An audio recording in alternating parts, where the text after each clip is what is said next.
On y a pas Mais c'est sûr. Destination sud. C'est sûr qu'il a choisi. Admettons qu'on va dans le sud. On savait qu'il y avait une pointe, mais On avait la carte de crédit. Au pôle Nord, il fait 6 soleils 6 mois par année. C'est ça. Carte de crédit, ça arrive. Alors regardez. Donc, Donc là, on a 2, 4, 6, 8 personnes qui ont une valise avec 20-25 trucs. Et là, on a 2, 4, 6, 8, 9 personnes qui ont une vingtaine de trucs dans leur valise. Donc là, on a quand même des valises qui ne sont pas bien faites. Okay. Alors, à chacun, je vais vous proposer un deal. Parce qu'on part ce soir.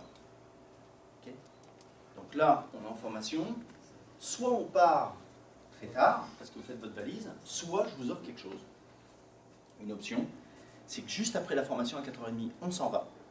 Parce que j'envoie mon fils de 7 ans chez vous, avec ses amis, et ils préparent eux-mêmes votre valise. Qui prend le deal pour partir 2 heures plus tôt? Vous n'avez pas besoin de retourner chez vous, de faire votre valise. Admettons que tout le monde habite là. Okay.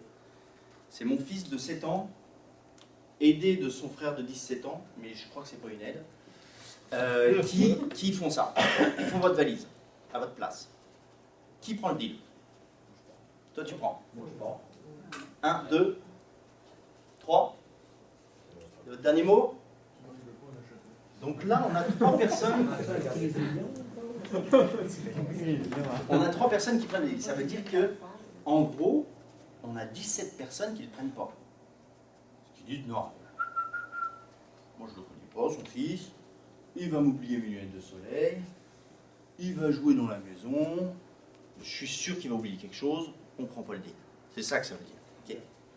Moi, personnellement, je les connais tous les deux. C'est sûr que je ne prendrai pas le deal.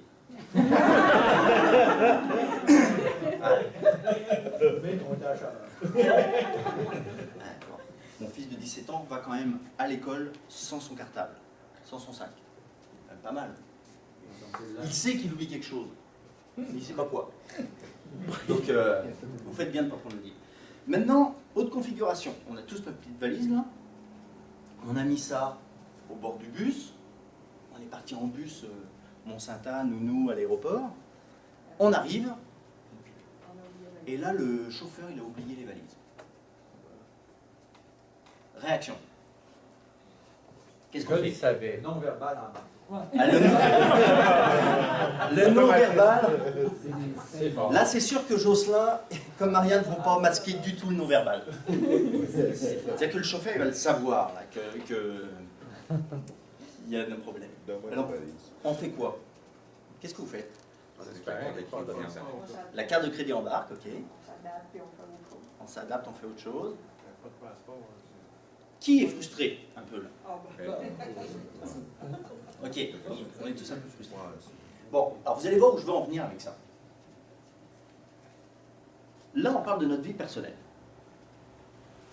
On propose un voyage, je fonce chez moi et là, je ne veux rien oublier. Hein, je mets une vingtaine de trucs dans ma valise et là, je sais que je vais passer des bonnes vacances. Et je pars et ma valise, je la tiens prête et c'est moi qui vais la mettre dans la soupe du bus parce qu'il n'est pas question que l'autre clampin l'oublie sur le trottoir. C'est ça qu'on dit. Et maintenant, on se transpose dans notre boulot. Et ça nous arrive, puis je me mets dans le lot, hein, ça nous arrive pas mal fréquemment, et puis vous me faisiez me démentir si je ne suis pas correct avec ça, d'aller voir un client avec notre préparation quelque part à l'arrière de notre tête, mais on n'est pas super préparé. Est-ce que ça peut nous arriver? On fait confiance, ça fait 15 ans que je suis dans le bœuf, je sais quoi dire, et puis je vais improviser. Ça revient à dire, c'est son fils qui a préparé ma valise. Et veut pas, sur votre humeur et votre confiance, ça agit.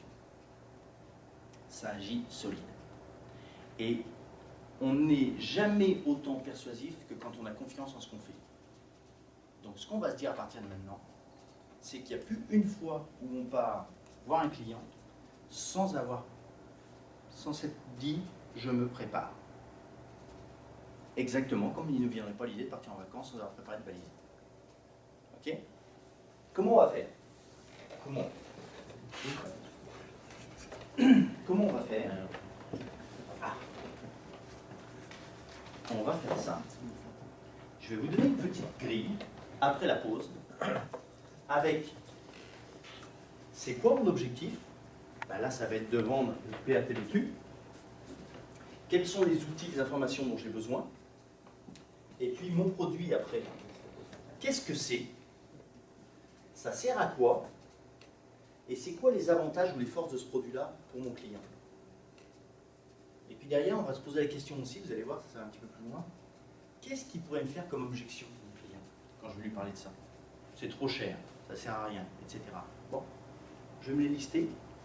Puis ici, là, qu'est-ce que je pourrais répondre à ça? Ça veut dire, en gros, je sais, j'ai tous les outils qu'il me faut, je sais de quoi je parle, je suis capable d'avoir des avantages pour mon client et pas juste de lancer un truc. Et si mon client me dit non, c'est trop cher, ou c'est pas ceci, ou c'est trop cela, je sais quoi répondre. Ben là, je vous garantis que normalement, votre confiance va grimper. Alors, ce qu'on va faire au retour de la pause, je vais vous donner une feuille comme ça, et puis on va la travailler en équipe. Ici, vous allez faire un groupe, le même groupe que tout à l'heure, sur le PATBQ, on va préparer ça. Ici aussi, et puis après, on va se dire ce qu'on a dedans. A priori, si on met les deux groupes ensemble, vous allez voir que des listes ici de tout ça, et ça, il va y en avoir haut comme ça.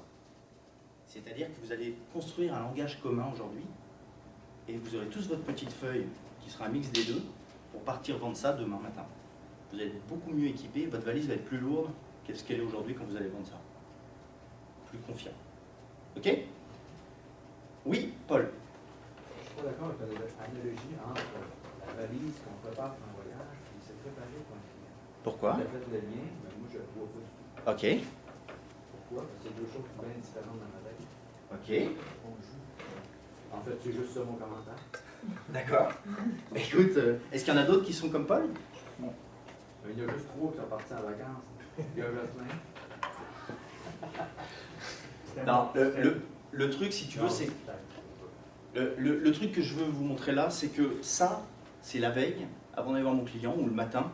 Mais en tout cas, tant que je ne me suis pas posé ces questions-là, aller voir un client, c'est comme partir en vacances sans valise. C'est ça que ça veut dire.